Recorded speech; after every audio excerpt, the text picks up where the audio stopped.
ಒಬ್ಬೊಬ್ಬರನ್ನಾಗಿ ಭಯ ತಂದು ಆ ಒಂದು ಕ್ಷೇತ್ರದಲ್ಲಿ ಸಂಪೂರ್ಣವಾಗಿ ಇದು KR-ಪುರ ಕೃಷ್ಣರಾಜಪುರ ಇವತ್ತು ಬೆಂಗಳೂರಿನಲ್ಲೇ ಇಲ್ವೇನೋ ಅನ್ನೋ ರೀತಿಯಲ್ಲಿ ಮಾಡ್ತಿದ್ದಾರೆ.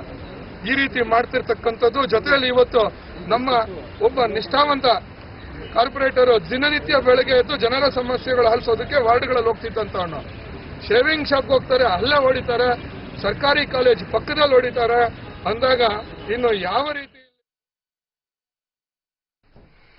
ಇನ್ನು ಡೀಟೇಲ್ಸ್ ಕೊಡಕ್ಕೆ ನಮ್ಮ ರಿಪೋರ್ಟರ್ ಸನತ್ ವಿಕ್ಟೋರಿಯಾ ಆಸ್ಪತ್ರೆಯಿಂದ ನೇರ ಸಂಪರ್ಕದಲ್ಲಿದ್ದಾರೆ. ಸನತ್, ಎಷ್ಟು ಹೊತ್ತಿಗೆ ಶ್ರೀನಿವಾಸ್ ಅವರ ಮರಣೋತ್ತರ ಪರೀಕ್ಷೆ ನಡೀತಾ ಇದೆ ಅಂತ?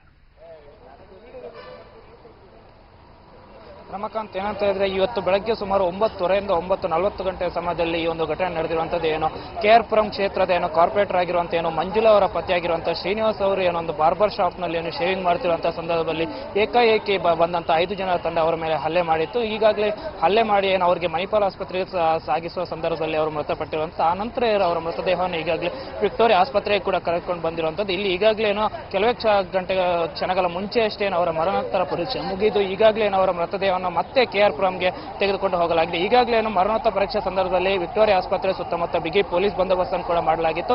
ಇದೇ ಸಂದರ್ಭದಲ್ಲಿ ಆಯುಕ್ತರಾಗಿರುವಂತಹ ರಾಘವೇಂದ್ರ ಅವರ ಹೆಚ್ಚುವರಿ ಆಯುಕ್ತರಾಗಿರುವಂತಹ ಕಮಲ್ ಪಂತ್ ಮತ್ತೆ ಪುನಃ ಮೋಹಂತಿ ಕೂಡ ಏನೋ ಸ್ಥಳದಲ್ಲಿ ಹುಕ್ಕು ಮೂಡಿದ್ರು. ಈಗಾಗಲೇ ಸ್ಥಳಕ್ಕೆ ಕಟ್ಟೆ ಸತ್ಯನಾರಾಯಣ ಕೂಡ ಭೇಟಿ ನೀಡಿ, ಅದಲ್ಲದೆ ಆರೋಶೋಕ್ ಕೂಡ ಏನು ಭೇಟಿ ನೀಡಿದ್ರು. ಇದೇ ಸಂದರ್ಭದಲ್ಲಿ ನಂದೀಶ್ ರೆಡ್ಡಿ ಅವರು ಒಂದು ಆರೋಪವನ್ನು ಮಾಡಿದ್ರು. ಏನಂತ ಹೇಳಿದ್ರೆ ಈ ಕೊಲೆಯ ಹಿಂದೆ ಏನೋ ಅಲ್ಲಿದ್ದಂತ ಸ್ಥಳೀಯ ಶಾಸಕರ ಕೈವಾಡವಿದೆ ಅಂತ ಕೂಡ ಏನೋ ಅವರು ನೇರವಾಗಿ ಎಂದು ಏನೋ ಆರೋಪವನ್ನು ಮಾಡಿದ್ದಾರೆ ನಂದೀಶ್ ರೆಡ್ಡಿ ಅವರು. ಅದೇ ರೀತಿ ಏನು ಆರೋಶೋಕ್ ಕೂಡ ಒಂದು ಆರೋಪವನ್ನು ಮಾಡಿದ್ದಾರೆ. ಏನಂತ ಹೇಳಿದ್ರೆ ಈ ಸರ್ಕಾರ ಬಂದ ಮೇಲೆ ಏನಂತೂ ಪದೇ ಪದೇ ಇಂಥ ಏನೋ ಕೆಲವೊಂದು ಕೊಲೆ ಪ್ರಕರಣಗಳು ನಡೀತಾನೆ ಬರುವಂಥದ್ದು, ಮತ್ತೇನೋ ಕಾನೂನು ಸುವ್ಯವಸ್ಥೆ ಕೂಡ ಏನೋ ಹದಗೆಟ್ಟಿರುವಂಥದ್ದು, ಮತ್ತೆ ಇದೊಂದು ಕೊಲೆ ಕೂಡ ಏನೋ ರಾಜಕೀಯ ದ್ವೇಷದಿಂದ ಒಂದು ಶ್ರೀನಿವಾಸ್ ಅವರ ಕೊಲೆ ನಡೆದಿದೆ ಅನ್ನುವಂಥ ಮಾತನ್ನು ಕೂಡ ಏನೋ ಆರೋಶಕ್ ಅವರು ಕೂಡ ಹೇಳಿದ್ರು.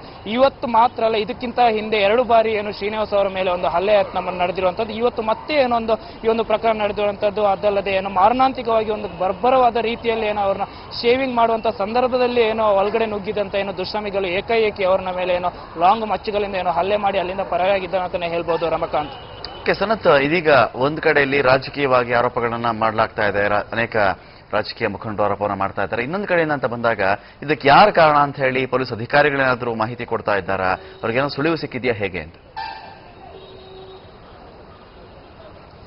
ರಮಕಾಂತ್, ಏನಂತ ಹೇಳಿದ್ರೆ ಈಗಾಗಲೇ ಇದಕ್ಕಿಂತ ಹಿಂದೆ ಏನು ಹಲ್ಲೆ ಮಾಡಿದಂತ ಏನು ಕೆಲವೊಂದು ದುಷ್ಕರ್ಮಿಗಳಿದ್ದಾರೆ, ಅವರು ಏನು ಜೈಲಿಗೂ ಕೂಡ ಏನು ಹೋಗಿದ್ರು.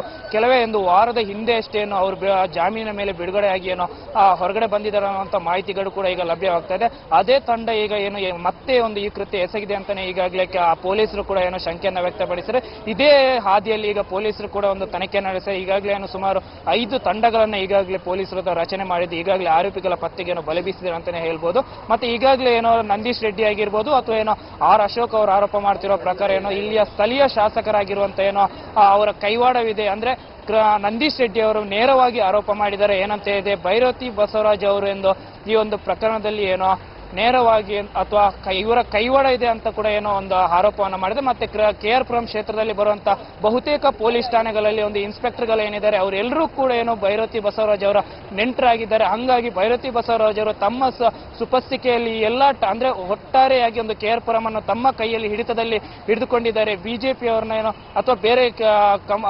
ಇದಾಗಿರ್ಬೋದು ಅಥವಾ ಬೇರೆ ಬೇರೆ ಒಂದು KR-ಪುರಂ ಕ್ಷೇತ್ರದಲ್ಲಿ ಹಲವು ದರೋಡೆ ಪ್ರಕರಣಗಳು, ಕೆಲವೊಂದು ಕೊಲೆ ಪ್ರಕರಣಗಳು ನಡೀತಾನೆ ಬರ್ತಾ ಇದೆ. ಆದ್ರೂ ಕೂಡ ಸರ್ಕಾರ ಆಗಿರ್ಬೋದು ಅಥವಾ ಗೃಹ ಇಲಾಖೆ ಆಗಿರ್ಬೋದು ಅಥವಾ ಪೊಲೀಸ್ ಇಲಾಖೆ ಯಾವುದೇ ರೀತಿಯಂತ ಕ್ರಮಗಳನ್ನು ಕೈಗೊಳ್ತಾ ಇಲ್ಲ ಅಂತಾನೆ ಹೇಳ್ಬೋದು. Ramakant, thank you Sanath.